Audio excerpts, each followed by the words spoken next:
उडेरोलाल समेत भरपासे वारनि इलाइक़नि में वापारियुनि जी हिक हटी क़ाइम, फुटिन जा अघ घटि करे छॾिया। वफ़ाक़ी हुकूमत पारां फुटी जो अघ 8,500 रुपया मुक़ररु कयो वियो, मगर उडेरोलाल विलेज, उडेरोलाल स्टेशन, खैबर बाऊखान पठान, पलीझाणी में फुटी जो रेट 9,500 मां घटि करे 6,000 खां 7,000 में ख़रीद करे रहिया आहिनि, जंहिंजे करे आबादकारनि में मायूसी जी लहर छायल आहे।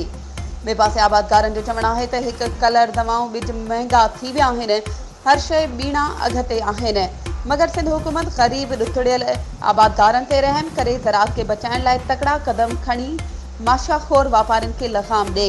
फुटिन जो अघ घटि में घटि 10,000 रुपया करे जेको अघ फुटिन जो हलियो पए।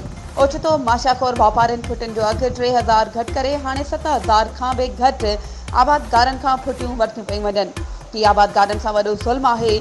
सिंध हुकूमत खे माशाखोर वापारियुनि ख़िलाफ़ जल्द कार्रवाई करे ही अहम मसइलो आहे। नोटिस वठी ज़राअत खे बचायो वञे, आबादकारनि खे फुटिन जो अघ सही ॾियारियो वञे। वधीक ख़बरुनि ऐं अपडेट्स जे लाइ असांजे चैनल खे सब्सक्राइब कयो ऐं हा, बेल आइकन खे प्रेस करणु न विसारिजो त जीअं असांजी हर नई अचण वारी वीडियो तव्हां ताईं पहुची सघे।